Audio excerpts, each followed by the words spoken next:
So, just thinking about how I have friends who have invested thousands and thousands of dollars in making money in like very esoteric, low earning professions, and how they're just completely closed against making money any other way but in this narrow way. So, it could be, it could be, say, teaching the Alexander technique or being a YouTuber or doing Bible-based counseling or whatever. It's like, oh, I'm devoting myself to this one area. This is all that I'm interested in. This is the way that I want to make money. Just want to be a professional cricketer. I remember when I was 18 or 19, I was telling my brother that one day I'd make my living just going around the world covering cricket, like Henry Blofeld. He said, Henry Blofeld's independently wealthy. It's not really a realistic life plan. So it's just amazing when I meet people who have been huge earners, like, 200,000, 300,000, 400,000 a year. Now they've got religion. They've got this one very narrow way for making money. This is all they want to do now because they found this new thing that they're incredibly enthusiastic about. So they may burn through all their savings. They may burn through their retirement funds that they'd set aside for their retirement. They may burn through like their share of the inheritance, and they will burn through all the time. Like I have spent countless thousands of hours pursuing projects that just never were likely to be economically sustainable, right? So you can be very disciplined and you can track your time and you can plan your time and you can devote it towards a goal. But if the goal is not financially sustainable, then it's just as wasted a time perhaps as if you'd sat there watching Netflix in one sense, in the bottom line economic sense. So I'm just thinking about how some of us just get this very narrow conception of how we can earn money.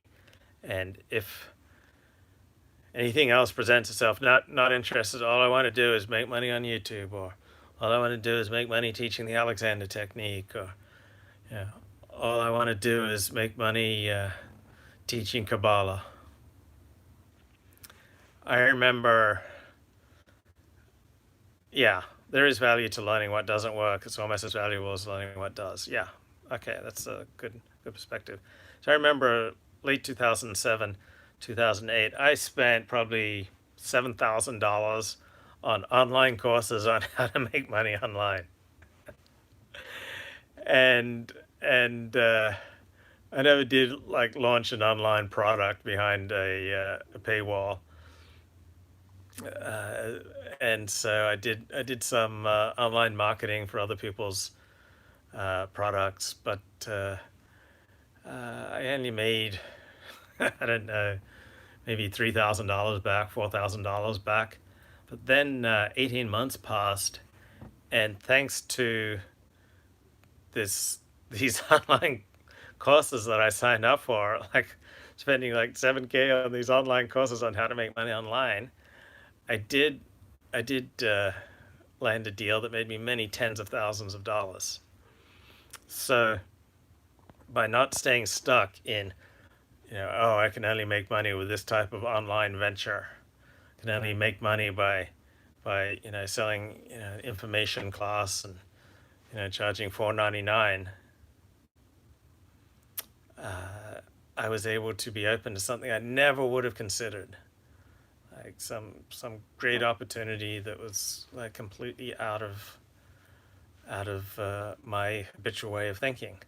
And I'm thinking about friends who have gotten me like great jobs that I would never have heard about. I never would have applied for.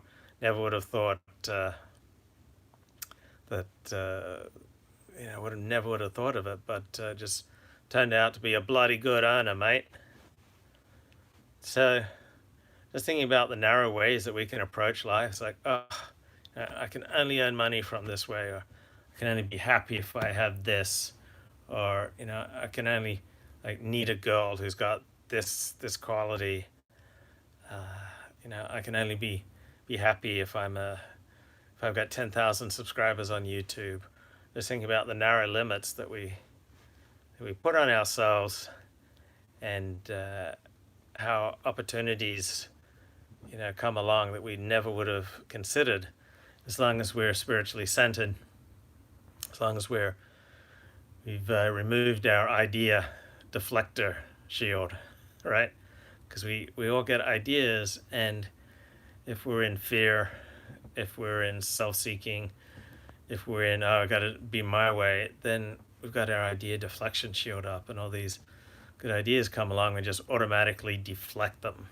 It's like, oh no, I could never do that. I could never work with that person. I could never work in that sort of project. But if we remove our idea deflection shield, get spiritually centered, learn to get along with other people, and then we can make money in all sorts of ways that we would habitually have never considered. And we'll look back on our plans and think, oh, boy, what narrow means, what narrow paths, what narrow ways I was thinking that I could be happy or I could make money. Like, I was so out of touch with reality. And I noticed one thing I got out of 10 years of therapy. I never saw the movie Boyhood, Gerard. One thing I got out of 10 years of therapy is that there are always more options what I'm seeing. Like, I'm really prone to either or thinking. It's like, either I tell him what I really think, or I'll just never speak to him again. Or either, we just do things this way, or I'm just going to completely burn up this boat. So there are always far more options than come to mind, that my fear and my self-seeking, that just kind of narrows me. And when I open myself up to more possibilities, then I look back and think, God, what narrow ways I was even considering, I was even thinking about for making money and for living life. And there are so many more possibilities. So Mephistopheles says, is that all you Jews think about, is making money?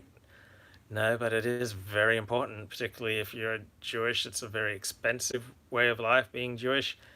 And Judaism asks you that you get married and have a family. And children are expensive. Jews also live in urban areas. Jews live in places like Beverly Hills and Manhattan. And so it's a very expensive way of life. So essentially, if you're a traditional Jew, that is what you think about: making money to pay for your children's educations, to pay for their marriages, to take care of your family. You're a typical Orthodox Jew. You've got 5 kids.